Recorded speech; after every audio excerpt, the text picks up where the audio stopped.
नमो नमः शिशुआ। अहम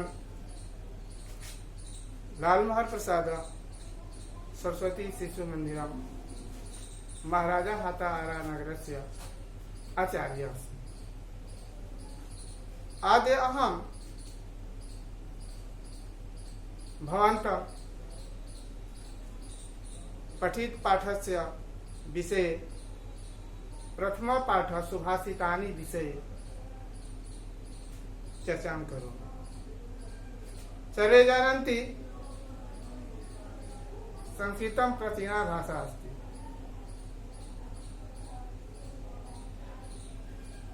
संस्कृते अस्माकं संस्कृति अस्ति। अतः संस्कृति रक्षणं सर्वेषां कर्तव्यम् अस्ति। सुभाषित माध्यमेन किंचित शिक्षा प्रदा श्लोक प्रदत्ता सुभाषित विषये चर्चा करिष्यामि। सर्वे ध्यानेन शृण्वन्तु अनन्तरम् अभ्यासं कुर्वन्तु। समय समय अहं संभाषण माध्यमेन पठित पाठस्य संभाषण माध्यमेन अर्थं प्रश्नोत्तरं स्पष्टं करिष्यामि। विषये चत्वारः भागाः भवन्ति। पठित अवबोधनम्,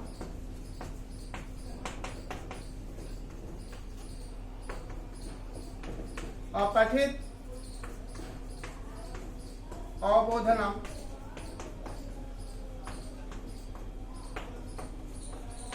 रचनात्मक कार्य, अनुप्रयुक्त व्याकरण च। पठिते अवबोधने निर्धारिता पाठा भवन्ति। पाठेषु भिन्ना भिन्ना शिक्षाप्रद ज्ञानानि भवन्ति। अद्य अहं भवतां समक्षे सुभाषितानि विषये चर्चां करोमि। सुभाषितानि, सुभाषित पूर्वं सु उपसर्ग अस्ति। भाष शब्दस्य अर्थः भवति वाणी, वचन। कथनस्य भावः अस्ति सुभाषित अर्थात मधुरम वचनम। प्रथमे श्लोके प्रदत्त गुणा गुणगेषु गुणा भवन्ति। गुणा गुणगेषु गुणा भवन्ति। ते निर्गुणं प्राप्य भवन्ति दोषा। सुस्वातोया प्रभवन्ति नद्या। समुद्रम साध्य भवन्ति पेया। अब कथनस्य भावः अस्ति कठिन शब्द किंचित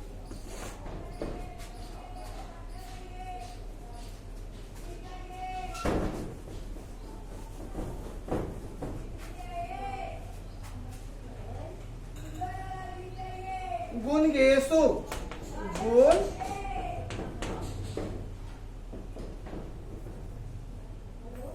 गेषु, गुणियों में।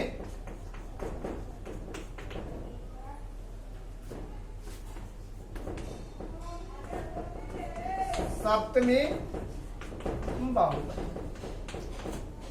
इसमें ध्यान देना है कि शब्द रूप जो है इसी के बहाने याद रखना है। बालक शब्द के रूप अगर हम लोग चलाते हैं सप्तमी में, तो बालके बालकयो बालकेशु। उसी तरह है गुणगेशु बालकेशु, गुणियों में यानी गुणवानों में। भवंती होते हैं। प्रथम पुरुष बहुवचन, ध्यान देना है। लट लकार वर्तमान काल, इसमें प्रत्यय जो होता है ती ता अंति। पढ़ती पढ़ता पठंती तथा वह भवती भवता भवंती। यदि एक वचने क्रिया भवती तभी कर्तापि एक वचने। कहने का मतलब है कि प्रथम पुरुष में सह तौते, मतलब सह का मतलब हो जाएगा वह, वे दोनों, तौ ते मतलब वे लोग, केवल पुल्लिंग के लिए प्रयोग होता है। उसी तरह स्त्रीलिंग शब्द का प्रयोग अगर हो सा तेता, सा के मतलब होता है वह, ते का मतलब वे दोनों, ता मतलब वे सब।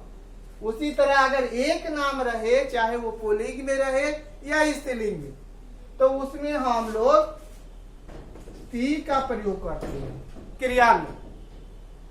और दो नाम अगर रहता है तो उसमें ता का प्रयोग करते हैं। अगर दो से अधिक नाम होता है तो अंति का प्रयोग होता है, यानी धातु में जोड़ते हैं। तो भवती भवता भवंती, कोई भी आप रूप चला सकते हैं, कोई भी धातु चला सकते हैं। हंसती हंसता हंसंती, खेलती खेलता खेलंती। इसी तरह से कहने का मतलब गुना गुणगेशु गुना भवंती, गुण गुणवानों में होते हैं, इसमें कोई संदेह नहीं है, शक नहीं है। ते निर्गुणम प्राप्य भवंती दोषा, वे निर्गुण प्राप्त करके कभी कभी दोष में परिवर्तित हो जाते हैं। कैसे?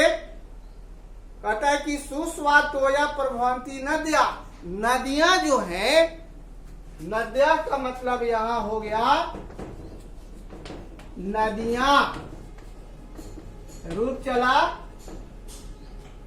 नदी नदी नदिया। प्रथमा में नदी,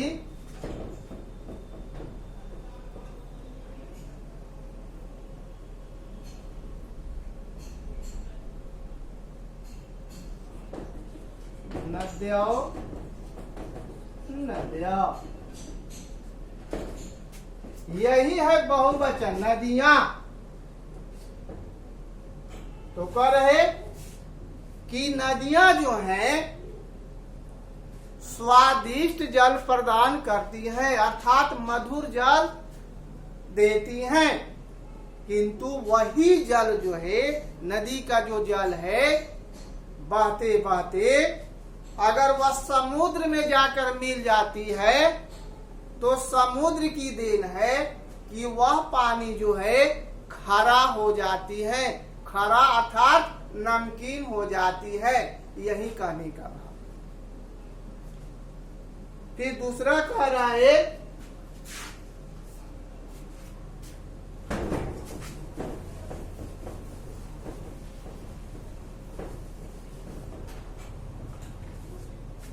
साहित्य संगीत कला विहीन, साहित्य संगीत कला विहीन साक्षात पशु पूंछ विषानहीन। त्रीनम न खादन अपि जीवमान तद भाग दे हम परमम पशुना। अब कह रहे कि साहित्य संगीत, साहित्य का मतलब साहित्य, संगीत का मतलब हो गया गीत, अंग्रेजी शब्द हो गया म्यूजिक। कला विहीना मतलब होता है रहित, यानी संगीत साहित्य कला से रहित साक्षात पशु, प्रत्यक्ष रूप से वह जानवर है। पशु पूछ विषान हीना, पूछ माने पूछ, विषान माने सींग, हीन माने रहित। त्रीनम यहां दे दिया, जिसे शब्दार्थ हो गया त्रीनम, तीन यानी घास।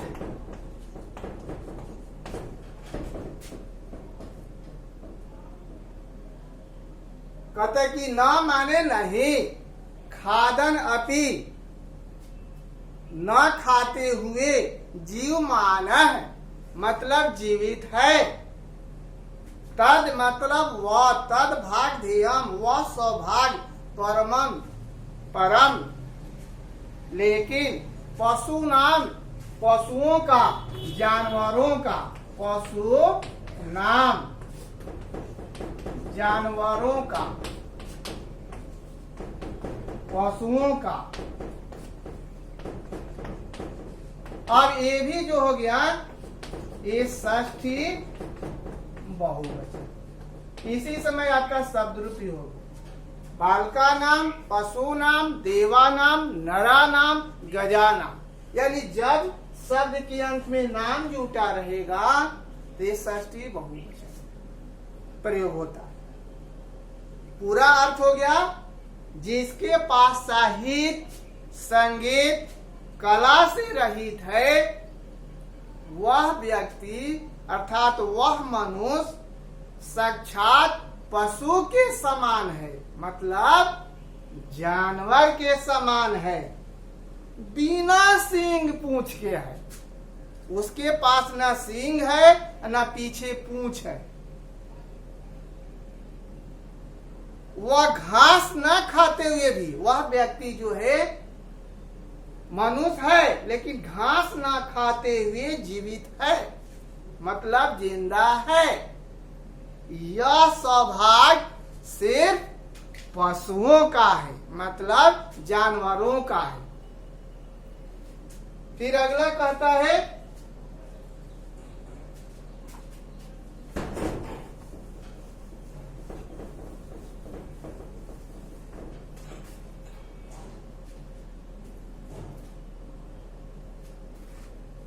लुब्धस्य नश्यति यशा, लुब्धस्य नश्यति यशा, पिशुनस्य मैत्री, नष्ट क्रियस्य कुलम अर्थम परस्य धर्म, विद्या फलम व्यसनीना, कृपणस्य सौख्यम, राज्यम प्रमथ सचिवस्य, नराधिपस्य। अब देखिए यहाँ कहने का भाव क्या है, जैसे यहाँ दे दिया लुब्धस्य, लालची का, लोभी का। कहा भी गया है लोभ पापस्य कारणम, लोभ पाप का कारण है। सब लोग जानते हैं, सुने भी है कि लोभ के कारण कितना बड़ा नुकसान होता है। उसे हम कुत्ते के बारे में भी जानते हैं कि जब उसको कभी कहीं से रोटी का टुकड़ा मिल जाता है और उस रोटी को टुकड़े को उठाकर कहीं खाने के लिए जाता है, संयोग से जाते जाते एक नाला मिलता है, नाला पर एक पुल था, तो पुल से वह गुजर रहा था, इत्तेफाक से वह नाला में झांक कर देखता है, उसकी परछाई दिखाई देती है, तो सोचता है कि दूसरा कुत्ता जो है कमजोर है, उसके मुंह में भी रोटी है, मेरे पास पहले से एक है, अगर हम उसको छीन लें तो मेरे पास दो हो जाएगा। आगे पीछे नहीं सोचा, उसका रोटी छीनने के लिए अपना मुंह खोला, उसका रोटी नीचे गिर गया। कहने का मतलब कि लालच किया, लोभ किया, उसका अपना नुकसान हो गया। यही इसीलिए कहे लोभा पापस्य कारणम, लुब्धस्य नश्यति यशा। यश यश,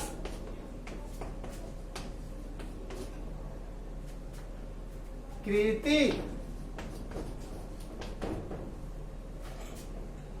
नश्यति, इसका मतलब होता है नष्ट होता है, नष्ट होती है। पुल्लिंग अगर शब्द का प्रयोग किया गया तो होता है, अगर शब्द का प्रयोग अगर स्त्रीलिंग में किया गया तो होती है। दोनों का एक ही शब्द है, नश्यति। तो कहता है कि लुब्धस्य नश्यति यशा, लालची का यश नष्ट हो जाता है। फिर कह रहा है पिशुनस्य, यानी चुगलखोर।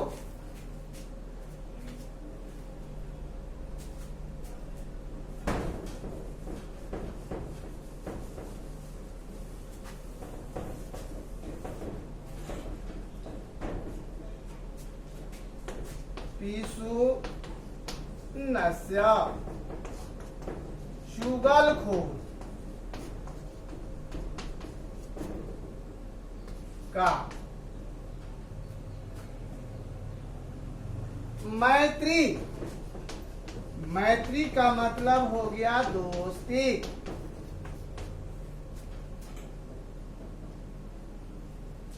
धर्म, धर्म, धर्म क्या है? जो हम धारण करते हैं वही धर्म है। यानी जैसे पढ़ाना मेरा धर्म है, समझाना मेरा धर्म है, उसी तरह आप लोग को उसको समझना धर्म है, पढ़ना धर्म है, अभ्यास करना धर्म है। विद्या फला में विद्या फल,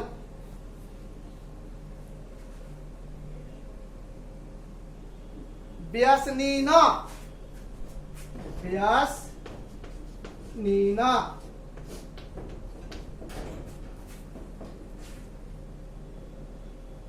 बुरी लत वालों की, बुरी लत वालों की।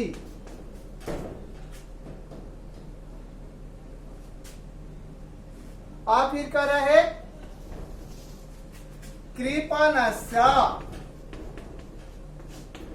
कृपण का, कंजूस का,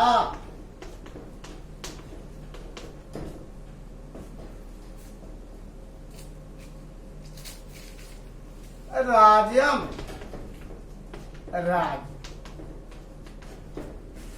अब कहने का मतलब क्या हो गया? जरा ध्यान से सोचिए, विचार कीजिए।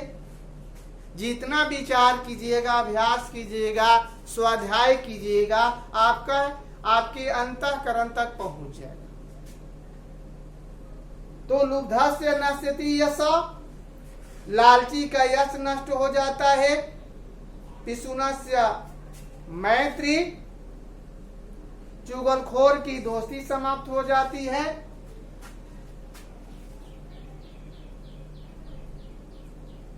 यज्ञ दान आदि श्रेष्ठ क्रिया आदि नष्ट करने वाले का कभी कभी नष्ट हो जाता है। विद्या फल जो बुरी लत में है उसका विद्या नष्ट हो जाती है। फिर जो विलासी राजा है उसका जो सचिव की सलाह से, गलत सचा से, गलत परामर्श से उसका राज भी नष्ट हो जाता है। यानी सलाह देना है कुछ, सलाह दे दिया कुछ और उसको मान लिया, इस तरह से उसका साम्राज्य का पतन हो जाता है। फिर अगला कहता है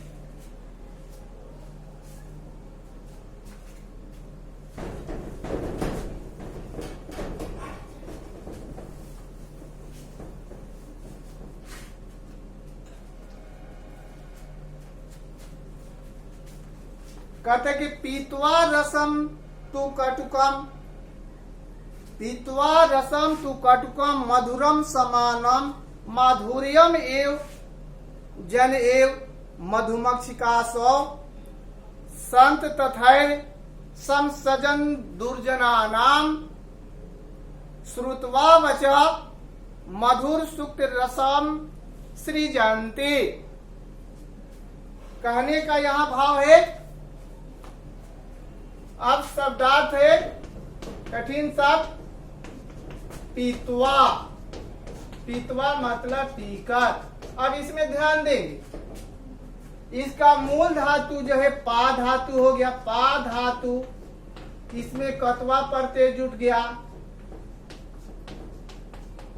कत्वा प्रत्यय। इसी समय हम लोग समझ लेंगे क्रिया जब स्वतंत्र रहता है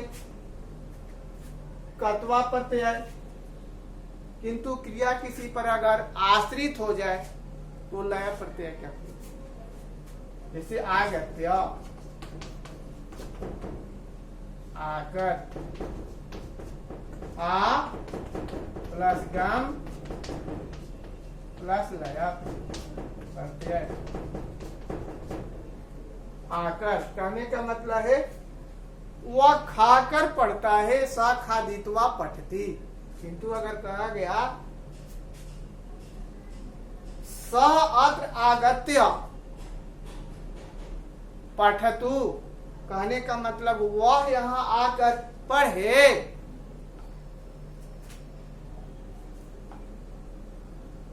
फिर कह रहे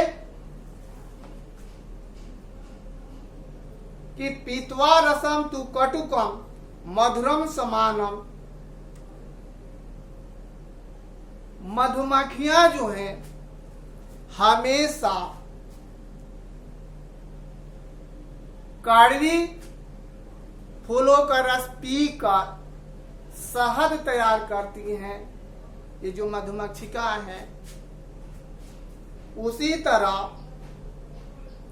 संत लोग जो होते हैं, महापुरुष लोग जो होते हैं, महान व्यक्ति जो होते हैं, वे हमेशा दुष्टों की बात को सुनकर, कड़वी बात को सुनकर भी, अनदेखा करके भी हमेशा मधुर वचन ही बोलते हैं, कभी कड़वी बात बोलने का प्रयास नहीं करते।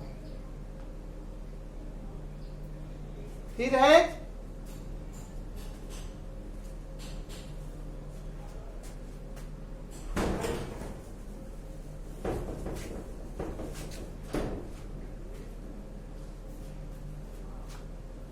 महताम प्रकृति सर्ववर्धिता नाम परैरपि न जहाति निजम भावम संख्यासु लाकृति यथा। यानी बड़े लोगों का जो स्वभाव है और संख्या में जो 9 की स्थिति है, वो अपने व्यवहार को, अपने आकार को नहीं छोड़ते, और महापुरुष जो होते हैं वो अपने स्वभाव को नहीं छोड़ते। यही स्थिति। फिर अगला कहता है स्त्रियाम रोचनायाम सर्व तद रोचते कुलम तस्याम त्वरोचनायाम सर्वम एव न रोचते। अब कहने का भाव है, जैसे है कुलम, कुल, खानदान, रोचते अच्छा लगता है,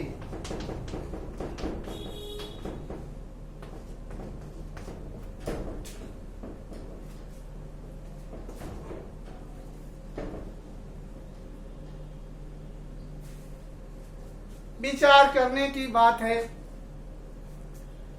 कि अगर घर में जैसे माँ है, बहनें हैं, बेटियां हैं, स्त्रियों के प्रसन्न होने पर घर जो होता है हरा भरा नजर आता है, यानी सुखमय नजर आता है, यानी उनका मान सम्मान करना नितांत आवश्यक है। यानी हमेशा अगर उनका मान सम्मान होता रहे जिस घर में, तो लक्ष्मी की वृद्धि होती है, धन की वृद्धि होती है। किंतु अगर उनको अगर किसी तरह से अपमानित किया गया, उनके साथ अच्छा व्यवहार नहीं किया गया, तो सब कुछ नष्ट होने की संभावना है, इसमें कोई संदेह नहीं है।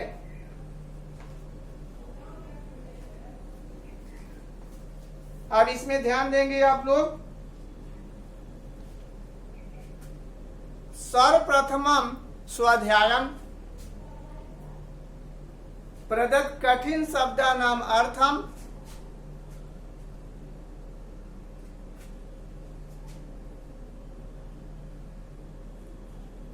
श्लोकस्य अर्थम पुनरावृत्ति कुर्वन्तु प्रदत्त पाठस्य प्रश्नोत्तरम मया स्पष्टं कृत प्रश्नानाम अभ्यासम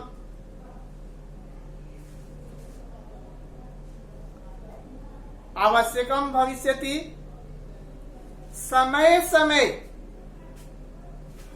अहम पठित पाठस्य विषये अपठित पाठस्य विषये रचनात्मक कार्यमस्य विषये च व्याकरणस्य विषये मार्गदर्शनं करिष्यामि।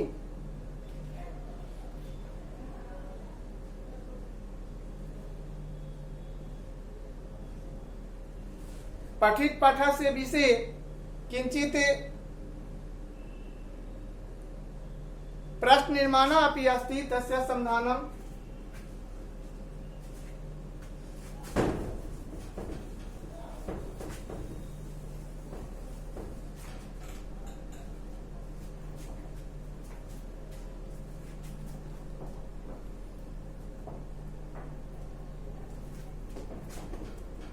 प्रश्न निर्माणम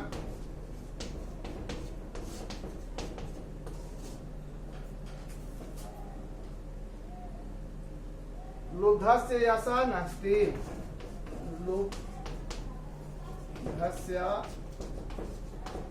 यशः नश्यति। सबसे पहले ध्यान देने की बात है कि पूरा वाक्य हम ध्यान से पढ़ेंगे। रेखांकित पद जो है ध्यान देंगे कि वह जो पद है, शब्द है, पुल्लिंग में है, स्त्रीलिंग में है या नपुंसक शब्द में है, उसको ध्यान में रखते हुए हम सब प्रयास करेंगे किन शब्द का रूप त्रिशु लिंगेशु अर्थात पुल्लिंग, स्त्रीलिंग और नपुंसक शब्द में ध्यान में रहकर उसको सोचेंगे। अब इसका मतलब लुब्धस्य मतलब लालची का पुल्लिंग शब्द में है, तो किम शब्द का अगर रूप हम लोग चलाते हैं तो इसका रूप होता है षष्ठी में कस्य कयो के साम। इसलिए उसको एक बार थोड़ा सा हम लोग ध्यान देंगे। पुल्लिंग अगर शब्द है प्रश्न निर्माण के लिए क कौ के, काम कौ कान, केन काभ्याम कै, कस्मै काभ्याम केभ्य, कस्मात् काभ्याम केभ्य, कस्य कयो केसाम, कस्मिन् कयो केशु। केवल पुल्लिंग के लिए हुआ। नपुंसक शब्द में केवल दो पंक्तियां प्रथमा द्वितीया शेष पुल्लिंग की तरह, जैसे किम के काने, किम के काने और पुल्लिंग की तरह ही चलने वाले हैं। केन काभ्याम कै, कस्मै काभ्याम केभ्य, कस्मात् काभ्याम केभ्य, कस्य कयो केसाम, कस्मिन् कयो केशु। एक बच गया आपका स्त्रीलिंग शब्द। उसमें आपको थोड़ी सी ध्यान देना है कि किन का अगर रूप चलाते हैं तो का के का, काम के का, कया काभ्याम का भी, कस्य काभ्याम काभ्य, कस्य काभ्याम काभ्य, कस्य कयो कसाम, कस्याम कयो कासु।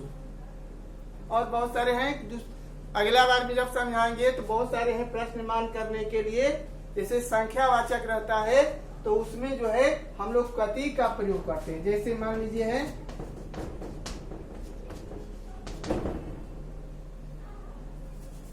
वर्गे त्रिंशत् छात्रा सन्ति। अंग्रेजी में से हो गया कि how many students in your class. तो there are 30 students in my class. तो प्रश्न मान करने के लिए कि कितने विद्यार्थी हैं, कितने छात्र हैं, तो कितने के लिए हम लोग इसका प्रयोग करते हैं हमेशा कति का। संख्या जहां रहे उसी तरह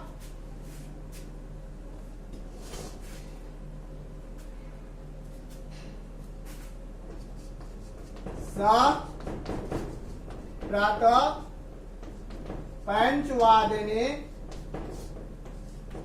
उत्तिष्ठति। समय अगर कभी कभी बोध कराता है तो उस समय जो होता है हम लोग कदा का प्रयोग करते हैं। कब? वह प्रातः कब उठता है, यानी कदा का प्रयोग करने का मतलब है कि इतना आप लोग अभ्यास करेंगे। पठित पठस्य प्रश्नोत्तरम अर्थम शब्दार्थम च गिरीकर कार्यम।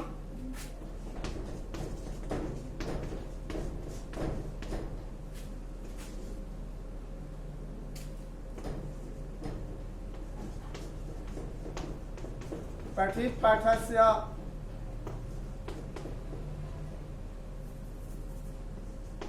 प्रदत्त शब्दार्था अर्थम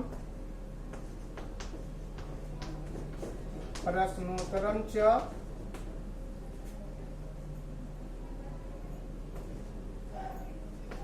लिखन्तु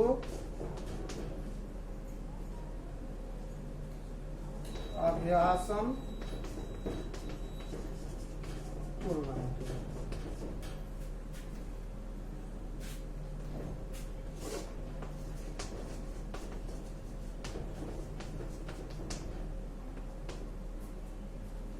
कहीं समस्या समाधान होगी तो समय समय दूरभाष माध्यमेन भवन्तः सूचना दास्यन्ति। नमो नमः, पुनः मिलामः।